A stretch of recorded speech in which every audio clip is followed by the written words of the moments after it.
दोस्तों, प्राचीन समय की बात है। किसी जंगल में एक वृक्ष पर मोर और उसकी मोरनी का जोड़ा रहा करता था। मोर और उसकी पत्नी एक दूसरे से बड़ा प्रेम करते थे।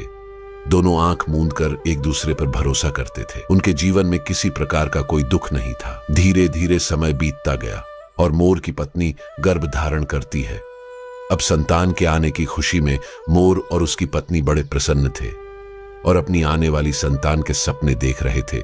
परंतु मोर की पत्नी की खुशी को देखकर उनका मित्र कौवा बहुत जलता था। वह मोर और उसकी पत्नी को दुखी देखना चाहता था। वह नहीं चाहता था कि मोर और उसकी पत्नी संतान का सुख भोगे। तभी कौवा एक योजना बनाता है। वह अगले दिन मोर की पत्नी के घोंसले में जाता है और कहता है, बहन, मैंने अपनी दिव्य दृष्टि से देखा है कि तुम्हारी आने वाली संतान तुम्हें बहुत कष्ट देगी। इस संतान के कारण तुम्हारे पति मोर की मृत्यु भी हो सकती है। अब कौवे की ऐसी बात सुनकर मोर की पत्नी घबरा जाती है और मोर की पत्नी कहती है, यह तुम क्या कह रहे हो? मैं अपने पति को बचाने के लिए क्या कर सकती हूं? कौवा कहता है, अगर तुम अपनी और अपने पति मोर की जान बचाना चाहती हो तो तुम्हें इस संतान के जन्म लेने से पहले अपने अंडे को नष्ट करना होगा। तुम अपने अंडे को ले जाकर किसी नदी या नाले में गिरा देना, तभी तुम और तुम्हारे पति मोर सुरक्षित रहोगे। अब मोर की पत्नी गहरी सोच में डूब जाती है और बहुत चिंतित हो जाती है। वह सोचती है कि उसकी खुशी पल भर में दुख में बदल गई।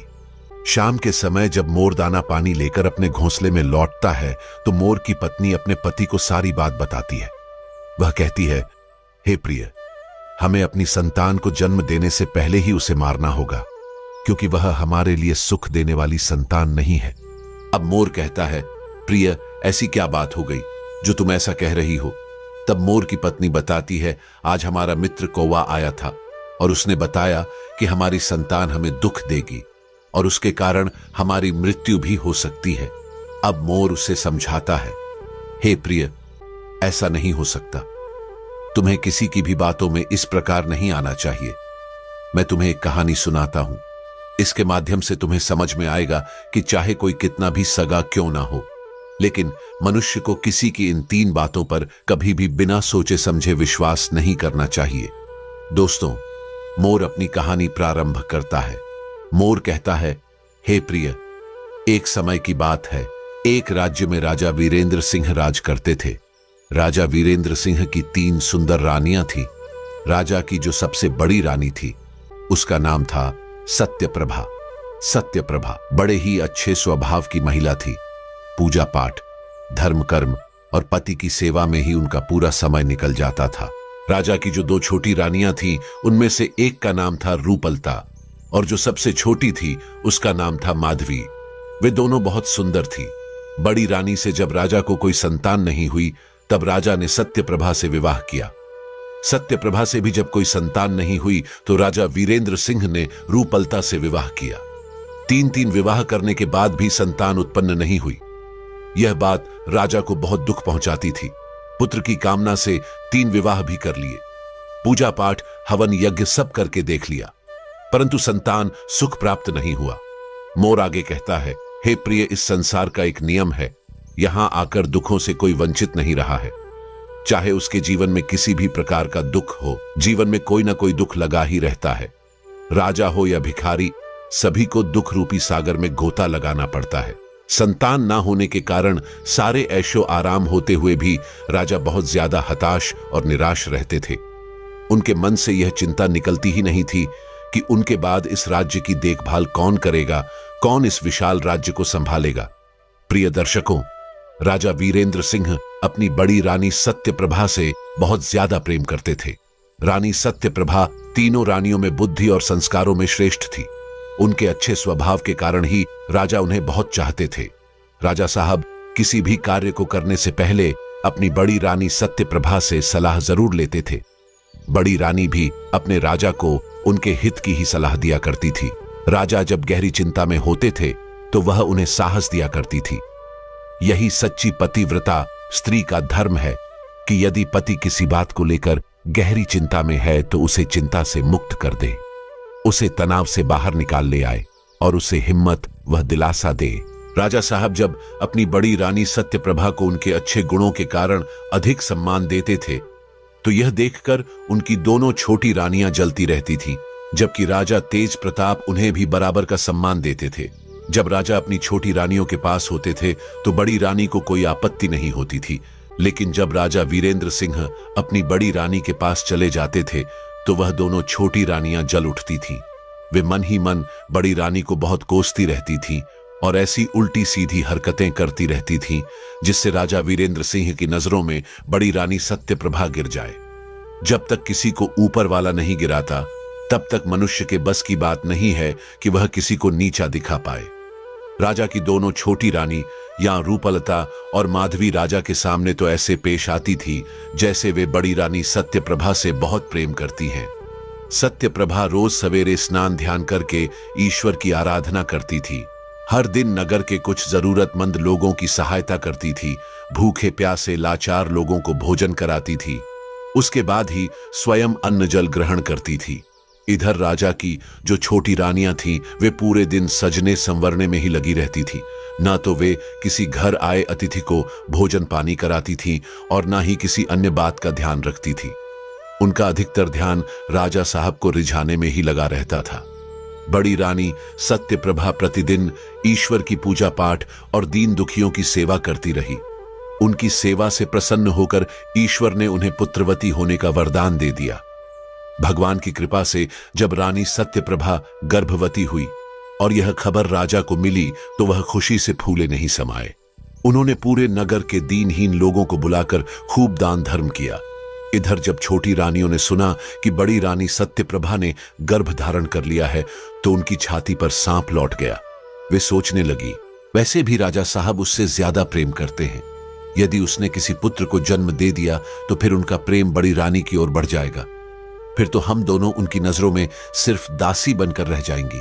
वह दोनों छोटी रानियां मन ही मन बड़ी रानी को कोसने लगी।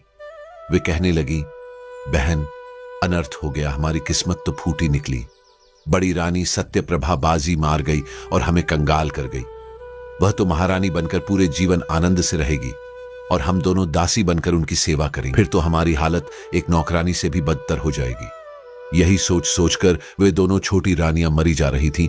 उन्हें कुछ समझ नहीं आ रहा था कि अब वे क्या करें जिससे बड़ी रानी राजा से दूर हो जाए और उनकी इज्जत बनी रहे। बहुत देर तक सोच विचार करने के बाद छोटी रानी माधवी कहने लगी, बहन, हमें कुछ ना कुछ तो करना ही चाहिए। अगर आज हम हाथ पर हाथ रखे बैठे रहे तो हमारा जीवन नर्क बनकर रह जाएगा। राजा साहब तो पहले से ही बड़ी रानी को बहुत चाहते हैं। सत्यप्रभा की तो किस्मत चमक गई और हमारा भाग्य फूट गया। इस प्रकार वह दोनों रानियां जलन के कारण मरी जा रही थीं। रूपलता बोली, बहन, इससे पहले कि महाराज हमसे अपना मोह फेर ले, हम अभी से अपने मायके चले जाते हैं। यहां देख देख कर घुट घुट कर मैं नहीं जी पाऊंगी। तब रूपलता कहने लगी, बहन, मायके जाना कोई समस्या का समाधान नहीं है। जरा विचार करो, तुम अपने मायके में कितने दिन रह पाओगी? आखिर एक ना एक दिन तो फिर से यहीं आना है, इसी राजमहल में। इसलिए मेरी बात समझो, यहीं रहकर हमें कोई उपाय निकालना चाहिए जिससे राजा का प्रेम हमसे कम ना हो। तब माधवी बोली, बहन, तू ही कोई तरकीब सोच। तब रूपलता कहती है, बहन, ध्यान से सुन, मेरे दिमाग में एक योजना आई है। अगर यह योजना काम कर गई तो हमारी समस्या का समाधान हमेशा के लिए हो जाएगा और हम हमेशा महाराज की नजरों में प्रिय महारानी बनकर रहेंगी। तब माधवी पूछती है, वह कौन सी योजना है? तब रूपलता समझाती है, अगर हम दोनों मिलकर बड़ी रानी को राज्य से निकलवा दें तो महाराज पहले की तरह हमसे प्यार करने लगेंगे और हमारा खोया हुआ सम्मान फिर से लौट आएगा। इस प्रकार दोनों रानियों ने मिलकर बड़ी सत्यप्रभा को राज्य से निकालने की योजना बनाई और अपनी दासी से कहकर राज पंडित को अपने महल में बुलवाया। राज पंडित जब उनके महलों में आए तो उन दोनों रानी ने राज पंडित का बड़ा सम्मान किया। उनके भोजन के लिए तरह तरह के स्वादिष्ट व्यंजन बनाए। उन स्वादिष्ट व्यंजनों को देखकर राज पंडित एकदम प्रसन्न हो गए। पंडित जी बड़े प्रसन्न होकर पूछते हैं, हे रानियों, क्या यह सारा भोजन हमारे लिए बनवाया है? दोनों रानियों ने कहा, हां महाराज, यह भोजन आपके लिए ही बनवाया है। आप निश्चिंत होकर भोजन करिए। पंडित जी भोजन करने बैठ गए और दोनों रानियां पंखा लेकर उन पर हवा करने लगी। पंडित जी सोचने लगे, इतनी सेवा सत्कार करने का मतलब क्या है? कहीं आज मुझे बलि का बकरा तो नहीं बनाया जा रहा है? जैसे बकरे को पहले खिलाते पिलाते हैं और उसके बाद काट देते हैं। खैर, जो भी होगा, पहले भोजन कर लेते हैं। इतना स्वादिष्ट भोजन तो मैंने आज से पहले कभी नहीं किया है। पंडित जी पेट भर के भोजन करते हैं। भोजन के बाद वह पूछते हैं, हे रानियों, इतनी सेवा सत्कार करने का क्या कारण है? अब मैं यह जान सकता हूं। राज पंडित के पूछने पर छोटी रानी माधवी उन्हें अपनी योजना के बारे में बताती है। वह कहती है, हे पंडित जी, आपको हमारा एक काम करना होगा। आपको तो पता ही है कि बड़ी रानी इस समय गर्भवती है। आपको सिर्फ इतना करना है कि महाराज को बड़ी रानी के प्रति भड़काना है और बड़ी रानी पर कोई दोष लगाकर उन्हें राज्य से निकलवाना है। उनकी योजना सुनकर पंडित जी के हाथ पैर कांपने लगते हैं। उनके चेहरे पर पसीना आ जाता है और भय से उनके हाथ पैर सुन्न पड़ने लगते हैं। पंडित जी दोनों हाथ जोड़कर कहते हैं, रानियों, मुझे क्षमा कर दीजिए, मैं यह घोर अपराध नहीं कर सकता। इतने दिनों के बाद तो हमारे महाराज के घर में संतान का सुख आने वाला है और यह खुशी महाराज से मैं कैसे छीन सकता हूं? यह घोर पाप का कार्य करके मैं नरक में नहीं जाना चाहता। अगर मैंने यह पाप कर भी दिया और किसी दिन राजा को पता चल गया तो वह हमें फांसी पर लटका देंगे और साथ ही साथ आप दोनों भी मारी जाएंगी। इसीलिए रानियों, आप मुझे माफ कर दीजिए। मैं इस कार्य में आपकी कोई मदद नहीं कर सकता। जब पंडित जी उठकर चलने लगते हैं तो उन दोनों रानियों ने देखा कि बात बिगड़ रही है। तब उन्होंने पंडित जी का हाथ पकड़कर उन्हें फिर से बैठा लिया। वे बोली, पंडित जी, यदि आज आपने हमारा यह काम कर दिया तो हम आपको मोह मांगा धन देंगे।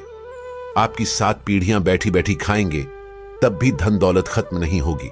इतना कहकर उन दोनों रानियों ने सोने के सिक्कों से भरा हुआ एक थैला पंडित जी के आगे रख दिया। सोने के सिक्कों से भरा हुआ थैला देखकर पंडित जी की आंखें फटी की फटी रह गई। राज पंडित के मन में वह धन देखकर लोभ उत्पन्न हो गया। पंडित जी सोचने लगे, इतना धन तो मैं पूरे जीवन में भी नहीं कमा पाऊंगा जितना धन मुझे आज एक झूठ बोलने के लिए मिल रहा है। रानियां कहने लगी, पंडित जी, आपको महाराज से भी डरने की कोई जरूरत नहीं है। आप यह धन लेकर किसी दूसरे राज्य में जाकर अपना बाकी का जीवन गुजार सकते हैं। इस प्रकार पंडित जी लालच में फंस गए। उन्होंने उन सोने के सिक्कों को लिया और झूठ बोलने के लिए तैयार हो गए। लोभ ने पंडित जी की बुद्धि हर ली थी। सारा धर्म और ज्ञान धरा का धरा रह गया। धन लेकर पंडित अपने घर चला गया। अगले दिन वह राजा के पास पहुंचा। राज पंडित ने अपने चेहरे को उदास सा बना लिया। उदास सा चेहरा लेकर वह राजा के सामने पहुंचा। राजा ने पंडित को अत्यंत चिंतित देखकर पूछा, पंडित जी, आप किस बात के कारण उदास हैं? तब पंडित जी मुंह बनाते हुए बड़े ही उदास स्वर में कहते हैं, हे महाराज, क्या बताऊं, चिंता की कुछ बात है। भला होने को कौन टाल सकता? राजा पूछने लगे, पंडित जी, आप तो बड़े ज्ञानी हो, फिर क्यों चिंता करते हो? कोई ना कोई उपाय आप निकाल ही लेंगे। पंडित जी कहने लगे, हे महाराज, अगर समस्या मुझ पर होती तो भी ठीक था, लेकिन यह समस्या तो आपके ऊपर आने वाली है। इस समस्या को सोच सोच कर मुझे पूरी रात नींद नहीं आई। राजा ने जब सुना कि समस्या मेरी है तो वह बड़ा हैरान हुआ और ऊंचे स्वर में राज्य पंडित से पूछने लगा, ऐसी क्या समस्या जो आपको इतनी चिंतित कर रही है? कृपया मुझे जल्दी से बताइए। तब पंडित जी कहने लगे, हे राजन, मैंने अपने ज्योतिष ज्ञान से पता लगाया है कि आने वाले समय में आपके ऊपर और आपके राज्य के ऊपर बहुत बड़ी विपत्ति आने वाली है। काल का समय आने वाला है। विपत्ति की बात सुनकर राजा ने पूछा, यह आप क्या कह रहे हो? क्या कोई हमारा शत्रु हमारे ऊपर आक्रमण करने की सोच रहा है? राज पंडित कहने लगे, नहीं महाराज, नहीं। राजा कहने लगा, फिर कौन सी बात है? तब राज पंडित कहता है, हे महाराज, मैं आपकी होने वाली संतान को लेकर बड़ा चिंतित हूं। आपके ऊपर आने वाली विपत्ति आपके किसी शत्रु से नहीं, बल्कि आपकी होने वाली संतान से प्राप्त होगी। हे महाराज, आपकी बड़ी रानी सत्यप्रभा की कोख में जो पुत्र पल रहा है, वही पुत्र आपकी विपत्ति का कारण बनेगा। वह पुत्र आपको बहुत ही ज्यादा कष्ट देगा। उस बच्चे के जन्म के बाद जैसे ही आप उसे देखेंगे तो उसे देखते ही आप दोनों आंखों से अंधे हो जाएंगे और आपका राज्य भयानक बीमारी की चपेट में आ जाएगा। राज्य के बहुत से लोग बीमारी के कारण मृत्यु को प्राप्त हो जाएंगे। हे महाराज, यही मेरी चिंता का कारण है। राज पंडित की बात सुनकर राजा ने लंबी सांस ली और बोला, हे राज पंडित, मैं अंधा होकर जीना नहीं चाहता हूं। कृपया इस विपत्ति से बचने का कोई उपाय बताइए, और हम यह भी नहीं चाहते हैं कि हम संतान के सुख से वंचित रहे। क्या आपके पास कोई ऐसा उपाय है जिससे यह दोनों बातें पूरी हो सके? तब राज पंडित ने जवाब दिया, उपाय तो है महाराज, परंतु आप उस उपाय को कर नहीं पाएंगे क्योंकि वह उपाय बड़ा कठिन है। राजा ने कहा, पंडित जी, आप तो बस उपाय बताइए, करना और ना करना तो मेरे हाथ में है। तब राज पंडित ने रानी सत्यप्रभा को राज्य से बाहर निकालने के लिए झूठा उपाय बताया। पंडित जी ने कहा, महाराज, यदि आप भलाई चाहते हैं तो अपनी बड़ी रानी सत्यप्रभा का इसी अवस्था में त्याग कर दीजिए। यदि आप अपनी बड़ी रानी को त्याग देते हैं तभी आप इस संकट से खुद को और अपने राज्य को बचा सकते हैं। इसलिए रानी को इसी समय राज्य से निकाल दीजिए। इससे आपके ऊपर आने वाली विपत्ति भी टल जाएगी और रानी जहां भी रहेंगी वह सकुशल बच्चे को जन्म भी दे देगी। राजा वीरेंद्र सिंह अपने राज्य पंडित के ऊपर बहुत विश्वास करता थे। उसने सोचा कि पंडित जी जो कह रहे हैं वही ठीक है। उसने एक बार भी राज पंडित पर संदेह नहीं किया कि पंडित जी जो कह रहे हैं वह उसकी दुष्ट रानियों की चाल है। राज पंडित की बात को राजा वीरेंद्र सिंह ने बहुत गंभीरता से लिया और अपनी रानी सत्यप्रभा को त्यागने का निश्चय कर लिया।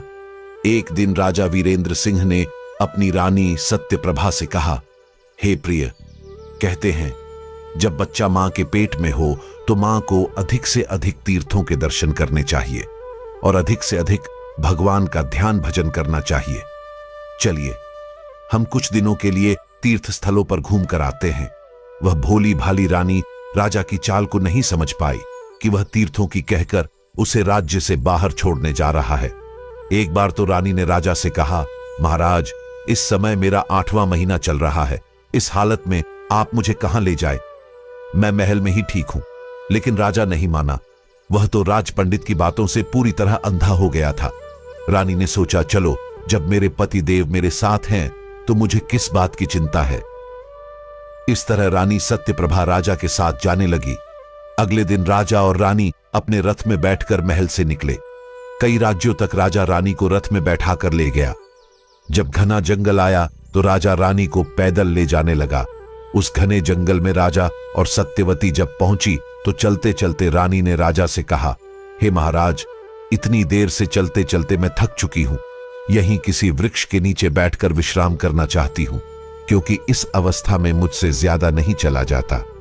राजा ने कहा, ठीक है प्रिय, तुम आराम करो, हम तुम्हारे पास ही बैठ जाते हैं।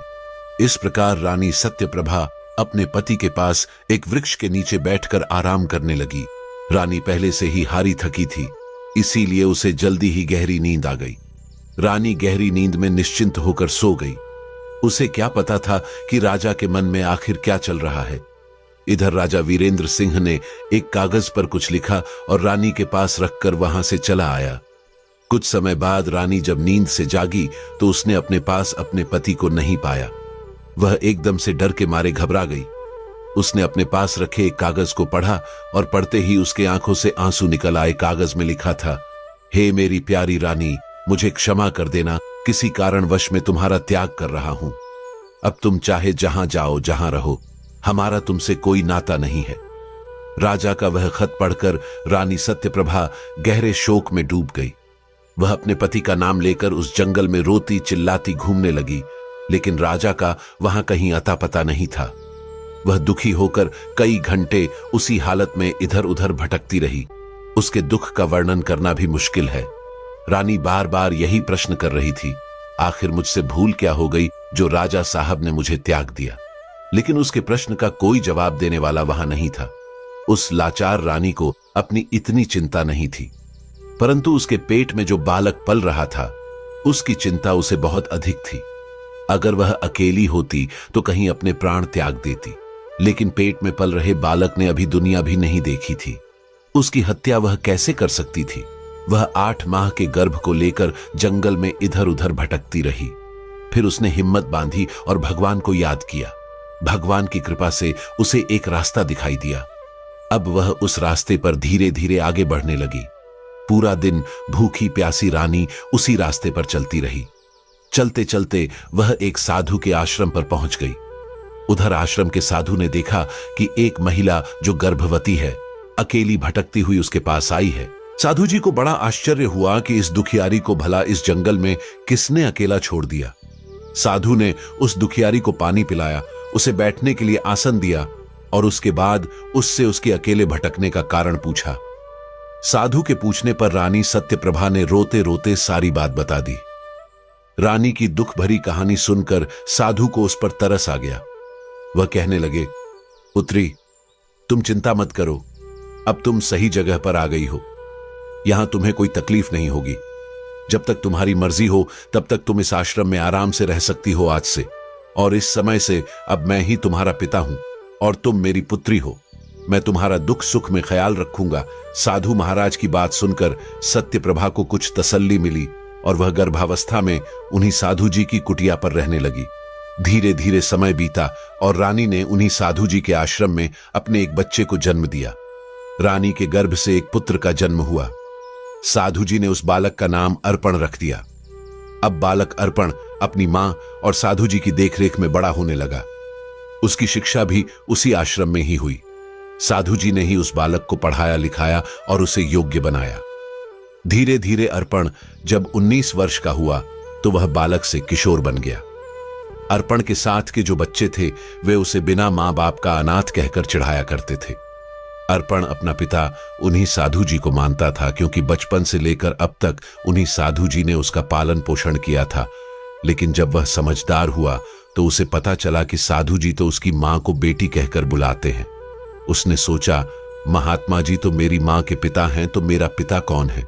यही सवाल उसने अपनी मां से आकर किया। हे मां, आखिर मेरा वास्तविक पिता कौन है? मुझे सच सच बताओ, ताकि मैं अपने मित्रों को जवाब दे सकूं। जब भी पुत्र अर्पण अपनी मां से अपने पिता के बारे में पूछता था तो वह बात को टाल दिया करती थी। अर्पण कभी इस बात को जान नहीं पाया कि आखिर उसका पिता कौन है, वह कहां रहता है और क्या करता। उसकी मां उसके पिता से दूर क्यों रहती है? यह सारे प्रश्न अभी तक उसके लिए अनसुलझे थे। समय का पहिया चलता गया। वे दोनों मां बेटे महात्मा जी के आश्रम पर रहते थे। एक दिन उन साधु जी का अंतिम समय निकट आ गया। तब साधु जी ने रानी सत्यप्रभा और उसके पुत्र अर्पण को अपने पास बुलाया और कहा, पुत्री, अब मेरा समय आ गया है। जाने से पहले मैं तुम्हें 2 चीजें देना चाहता हूं। यह दोनों चीजें तुम्हारे जीवन में बहुत काम आएंगी। इतना कहकर साधु जी ने अपनी चारपाई के नीचे से 2 चीजें निकाली। उनमें से एक तो चमत्कारी तीर था और दूसरी चमत्कारी झोली। उन्होंने वह दोनों चीजें रानी सत्यप्रभा को सौंप दी और कहा, इस झोली में रखा हुआ धन कभी समाप्त नहीं होता। एक बार में इससे जितना धन मांगोगे यह झोली उतना ही धन दे देगी। और इस तीर की विशेषता यह है कि यह तीर जिसके ऊपर छोड़ा जाएगा वह अपने लक्ष्य को भेद कर ही वापस लौटेगा, चाहे इसके सामने कितना भी शक्तिशाली शत्रु क्यों ना हो। इतना कहकर साधु जी ने अपना शरीर त्याग दिया। साधु जी के जाने के बाद वे दोनों मां बेटे आश्रम पर अकेले रह गए। उन्होंने महात्मा जी का अंतिम संस्कार किया और कुछ दिन तक आश्रम में रहे। वहां उन्हें बिल्कुल अकेला अकेला सा लगने लगा। कुछ दिनों बाद उन दोनों ने उस आश्रम को छोड़ दिया। अब उनके पास साधु जी के द्वारा दी गई वही झोली और तीर था। वे उस झोली से जितना धन चाहते थे उतना मांग लेते थे। एक दिन रानी सत्यप्रभा अपने पुत्र अर्पण को लेकर अपने नगर लौटी, जहां उसके पति का राज्य था। उसने नगर में ही एक छोटा सा घर बनाया और बेटे के साथ वहां चुपचाप रहने लगी। अपने ही नगर में बेटे के साथ रहते हुए उसे 3 वर्ष बीत गए। रानी ने कभी अपने राजमहल में जाने का प्रयास नहीं किया और न ही अपने बेटे को बताया कि यहाँ के राजा ही उसके पिता हैं। उधर महल में राजा की जो दूसरी रानी थी, रूपलता, उसने महाराज तेज प्रताप को अपने प्रेम जाल में ऐसा फंसाया कि उसे अपने काबू में कर लिया। अब तो राजा सिर्फ उसी रानी का होकर रह गया। राजा की जो छोटी रानी थी माधवी, वह अपने महाराज से मिलने के लिए तरसती रहती थी। रूपलता राजा को कभी मौका ही नहीं देती थी कि वह अपनी छोटी रानी के पास जा सके। राजा भी उसके प्रेम के वशीभूत होकर जैसा वह कहती थी वैसा ही करता था। वह एक प्रकार से रूपलता का गुलाम बन गया था। वह अपने दरबार में भी बहुत कम जाता था। उसका राजकाज उसके मंत्री ही संभालते थे। वह पूरे दिन रूपलता के कक्ष में पड़ा रहता था राजा का यह बदला बदला व्यवहार देखकर छोटी रानी माधवी मन ही मन जलती रहती थी। एक प्रकार से राजा ने उसे बिल्कुल अलग कर दिया था। राजा द्वारा अनदेखी करने पर छोटी रानी माधवी बहुत दुखी हो गई। वह समझ गई थी कि राजा जानबूझकर उससे दूर हो रहे हैं। धीरे धीरे समय गुजरता गया। रूपलता ने भी अब राजा की परवाह करना छोड़ दी। उसने अपने ही मंत्री से प्रेम संबंध बना लिया। चोरी छुपे वह मंत्री से मिलती रहती थी और उसके प्रेम में पड़कर राजमहल और राजा की गुप्त बातें उसे बताती रहती थी। मंत्री बड़ा ही धूर्त और दुष्ट किस्म का व्यक्ति था। ऊपर से रानी भी उसका पूरा सहयोग कर रही थी, तो मंत्री ने उस राज्य को ही छीनने का निश्चय कर लिया। उसने पड़ोसी देश के राजा से बातचीत करके अपने ही राज्य पर हमला करवाने की योजना बनाई। उसने पड़ोसी देश के राजा को समझाया, आप अपनी पूरी सेना लेकर हमारे राज्य पर हमला कर दीजिए और समय आने पर मैं अपनी सेना से आपकी सेना के सामने हथियार डलवा दूंगा। जब राजा पूरी तरह हमारे कब्जे में आ जाएगा तो हम उसका आधा आधा राज्य बांट लेंगे। पड़ोसी देश का राजा भी मंत्री की इस योजना के लिए राजी हो गया। एक दिन मौका पाकर पड़ोसी देश के राजा ने अपनी सेना लेकर राजा वीरेंद्र सिंह के राज्य पर आक्रमण कर दिया। राजा वीरेंद्र सिंह उस समय अपनी रानी रूपलता के कक्ष में था। वह उस समय वासना में फंसा हुआ था। राजा के अंगरक्षक ने राजा वीरेंद्र सिंह को यह खबर दी, महाराज, पड़ोसी देश ने हम पर हमला कर दिया है। उन्होंने चारों ओर से हमारे राज्य को घेर लिया है। हमारे राज्य के नगरवासी डर के मारे अपनी जान बचाकर भाग रहे हैं। यह खबर सुनकर राजा वीरेंद्र सिंह तुरंत युद्ध की तैयारी करने लगे और सेना को लेकर शत्रु सेना से जाकर युद्ध करने लगे। कुछ देर तक तो युद्ध चलता रहा, लेकिन उन्हें कहां मालूम था कि यह युद्ध उनके मंत्री की वजह से हो रहा है। सेना तो सब मंत्री के आदेश पर ही चल रही थी। उन्होंने देखा कि हमारी सेना व्यर्थ में मारी जा रही है, तो उन्होंने शत्रु सेना के सामने अपनी सेना को हथियार डालने को कह दिया। अब पूरी सेना ने मंत्री के कहने पर अपने हथियार छोड़ दिए। इधर राजा वीरेंद्र सिंह अकेले पड़ गए। एक अकेला कब तक पूरी सेना से लड़ता। राजा ने अपनी सेना को जब शस्त्र डालते हुए देखा तो उनकी हिम्मत और भी ज्यादा टूट गई।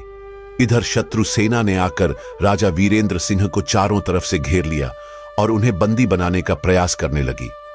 ठीक उसी समय जब शत्रु राजा वीरेंद्र सिंह को बंदी बनाने वाले थे, उसी समय एक जवान योद्धा तेजस्वी सूर्य की किरणों के भांति शत्रु सैनिकों को चीरता काटता और मारता हुआ राजा के पास पहुंचा। उसने राजा को हिम्मत दी और कहा, महाराज, आप घबराइए नहीं और अपने हथियार उठाइए। इतनी जल्दी हम हार नहीं मान सकते। उस जवान योद्धा को देखकर, उसकी वीरता को देखकर राजा आश्चर्यचकित थे। उन्हें समझ नहीं आ रहा था कि यह जवान योद्धा कौन है जो ऐसे समय में मेरी सहायता करने आया है। वह जवान योद्धा और कोई नहीं बल्कि उसी राजा का पुत्र अर्पण था। इस बात का ज्ञान ना तो राजा को था और ना ही अर्पण को। उस जवान योद्धा ने कहा, महाराज, शत्रु आपके नजदीक आ रहे हैं। कृपया अपना धनुष बाण उठाइए और उन पर हमला कीजिए, बाकी मैं संभाल लूंगा। उस जवान योद्धा की बात सुनकर भी राजा वीरेंद्र सिंह ने अपना धनुष नहीं चलाया। तब उस जवान योद्धा ने आगे बढ़कर राजा के हाथों से धनुष छीन लिया।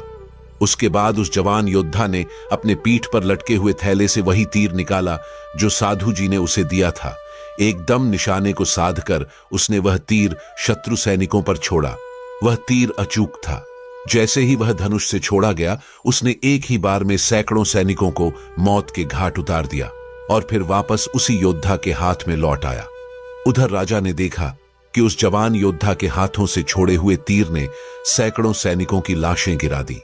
अब इससे भी ज्यादा आश्चर्य उन्हें इस बात पर हुआ कि वह तीर सैनिकों को मारने के बाद दोबारा लौटकर उसी जवान योद्धा के हाथों में आ गया। सैकड़ों सैनिकों की लाशें देखकर शत्रु सेना में खलबली मच गई। उन्हें विश्वास नहीं हो रहा था कि एक तीर से इतने लोग कैसे मारे जा सकते हैं। एक पल के लिए सब सोचने पर मजहब मजबूर हो गए। अब तो उस जवान योद्धा ने फिर से उस तीर को चलाया। इस बार एक ही तीर से शत्रु सेना के हजारों सैनिक मारे गए। विशेष बात यह थी कि वह तीर शत्रुओं का सर्वनाश करके दोबारा उसी योद्धा के पास लौट आता था। यह देखकर शत्रु राजा और मंत्री के हाथ पैर सुन्न पड़ गए। अब तो उनके दिमाग से राजा को बंदी बनाने का विचार निकल गया और वे अपनी जान बचाने में लग गए। तीसरी बार जब उसने धनुष पर बाण चलाया तो शत्रु सेना ने देखा कि अब यह किसी को भी जीवित नहीं छोड़ेगा। पूरी सेना जान बचाकर भाग खड़ी हुई। पड़ोसी देश का राजा भी अपनी सेना लेकर भाग गया। तब राजा वीरेंद्र सिंह निर्भय हो गए। उस जवान योद्धा ने अकेले ही उस युद्ध को जीत लिया था। राजा उस जवान योद्धा की वीरता को देखकर बहुत हैरान हुए। उन्होंने पूछा, हे कुमार, तुम कौन हो? तुमने पलक झपकते ही एक तीर से युद्ध का पासा पलट दिया।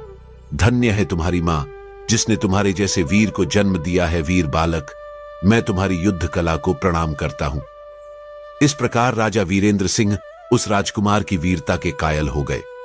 उन्होंने कहा, हे वीर युवक, यदि तुम सही समय पर नहीं पहुंचते तो दुश्मन मुझे बंदी बनाकर ले जाते और मेरी हत्या कर देते। तुमने मेरे प्राणों के साथ साथ इस राज्य की रक्षा की है।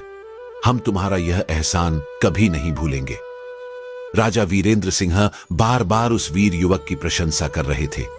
राजा बोले, हे पुत्र, अब तुम मेरे साथ मेरे राजमहल में चलो। इस प्रकार राजा उस जवान योद्धा को अपने महल में बुलाकर ले गए और उसका खूब सम्मान किया। उसे बड़ा स्वादिष्ट भोजन कराया। उसके बाद राजा ने पूछा, हे वीर बालक, तुम्हारे माता पिता कौन हैं और वे कहां रहते हैं? तब उस जवान योद्धा ने बताया, महाराज, मेरा नाम अर्पण है। मैं अपने पिता को तो नहीं जानता, पर मैं अपनी मां के साथ आपके ही नगर में रहता हूं। मेरी मां का नाम सत्यप्रभा है। उस जवान योद्धा की बात सुनकर राजा को कुछ आश्चर्य हुआ। राजा पूछने लगा, बेटे, तुम अपने पिता को क्यों नहीं जानते हो? तो उस युवक ने जवाब दिया, महाराज, मैंने अपने पिता को कभी देखा ही नहीं है। मैंने कई बार अपनी मां से पूछा कि मेरा पिता कौन है, लेकिन मेरी मां ने कभी यह बात नहीं बताई। वह मुझे हमेशा इधर उधर की बातें सुनाकर टाल दिया करती थी। अपनी रानी सत्यप्रभा का नाम सुनकर राजा के हाथ पैर कांपने लगे। उसे अपनी रानी की याद आने लगी। अब तो राजा मन में सोचने लगा, कहीं यह राजकुमार मेरी बड़ी रानी सत्यप्रभा का बेटा तो नहीं है, जिसे मैं गर्भावस्था के दौरान राज्य पंडित के कहने पर जंगल में छोड़ आया था। और यह जवान योद्धा कहीं मेरा बेटा तो नहीं है। फिर राजा ने सोचा, नहीं, ये मेरा बेटा बे नहीं हो सकता। अगर मेरा बेटा होता तो मैं इसे देखकर अब तक अंधा हो गया होता, जैसा कि पंडित जी ने बताया था। लेकिन आज यह मेरे बेटे से कम नहीं है, क्योंकि इसने मेरी जान बचाई है और इस राज्य की रक्षा की है। तब राजा कहता है, हे पुत्र, क्या तुम मुझे अपनी माता के दर्शन करवा सकते हो, ताकि हम उनसे मिलकर तुम्हारे जैसे वीर युवक को जन्म देने के लिए उन्हें बधाई दे सके। राजा की बात सुनकर उस जवान योद्धा ने कहा, क्यों नहीं महाराज, अवश्य मैं आपको अपनी माता के दर्शन कराऊंगा। आप चलिए मेरे साथ। इस प्रकार राजा वीरेंद्र सिंह एक साधारण नागरिक की तरह अर्पण की मां सत्यप्रभा से मिलने गया। जब राजा सत्यप्रभा के घर पहुंचा तो उसने देखा कि वह स्त्री जिसकी बात अर्पण कर रहा था, वही उसकी बड़ी रानी सत्यप्रभा थी। सत्यप्रभा को देखकर राजा के मुंह से निकल पड़ा, सत्यप्रभा, तुम इस जवान योद्धा की मां हो। इधर सत्यप्रभा जब अपने राजा को देखती है तो उसकी आंखों से आंसुओं की धारा बहने लगती है। सत्यप्रभा ने आगे बढ़कर अपने पति के चरण स्पर्श की और बोली, महाराज, आपने ठीक पहचाना, मैं ही आपकी रानी सत्यवती हूं, जिसे आप मरने के लिए जंगल में छोड़ आए थे। मैं वही आपकी चरणों की दासी हूं। राजा ने पूछा, हे प्रिय, यह जवान योद्धा कौन है? तब रानी ने बताया, महाराज, यह अभागा आपका पुत्र है, जिसे आज तक यह भी नहीं पता है कि उसका पिता कौन है। जब अर्पण ने अपने माता पिता की बातें सुनी तो उसे समझने में देर नहीं लगी कि यही राजा साहब उसके पिता हैं। अर्पण आगे बढ़ा और अपने पिता का आशीर्वाद लिया। राजा ने उसे अपने सीने से लगा लिया और बार बार अपनी रानी और पुत्र से क्षमा मांगने लगा। राजा ने निवेदन किया, प्रिय, अब तुम मेरे साथ राजमहल में चलो, वही तुम्हारा घर है। रानी ने कहा, महाराज, मैं आपके साथ तभी चलूंगी जब आप मुझे यह बता देंगे कि मुझे आपने उस घने जंगल में क्यों छोड़ दिया था और किसके कहने पर आपने मेरा त्याग किया था। तब राजा ने अपनी रानी सत्यप्रभा को सारी कहानी सुनाई। हे रानी, राज पंडित ने मुझसे कहा था कि आपके पुत्र का जन्म होते ही उसे देखते ही मैं अंधा हो जाऊंगा और राज्य पर भयंकर विपत्ति आएगी। इसी डर से मैंने तुम्हारा त्याग कर दिया था। तब रानी बोली, महाराज, अगर राज पंडित की बात सत्य होती तो आपने युद्ध क्षेत्र में ही मेरे पुत्र को देख लिया है। यदि आप अंधे होते तो अब तक हो जाते। मुझे लगता है कि राज पंडित ने आपको धोखा दिया था। तब राजा ने राज पंडित को अपने पास बुलाया। जब उससे पूछा गया तो पहले वह इधर उधर की बातें करने लगा। जब राजा ने धमकी देते हुए सख्ती से पूछा तो उस पंडित ने सारी सच्चाई बता दी। उसने कहा, हे महाराज, आपकी दोनों रानियों ने मुझे लालच देकर मुझसे यह पाप करवाया था, मुझे आप क्षमा कर दीजिए। तब राजा ने तुरंत ही दोनों रानियों और उस पंडित को जेल में डलवा दिया। जब सारी सच्चाई रानी सत्यप्रभा के सामने आई तो रानी कहने लगी, हे महाराज, चाहे कोई कितना ही सगा संबंधी हो, उसकी यह 3 बातें बिना सोचे समझे सही नहीं माननी चाहिए। पहली, जब कोई आपको भड़काकर किसी की हत्या करवाना चाहता हो तो बिना सोचे समझे उसकी बात को सच ना माने। दूसरी, जब कोई आपके परिवार में फूट डालने या रिश्ते खराब करवाने की कोशिश करे तो उसकी बातें बिना जांचे परखे सही ना माने। तीसरी, जब कोई आपकी पत्नी, बहन, भाई या माता पिता पर लांछन लगाए तब भी बिना सोचे समझे निर्णय ना ले।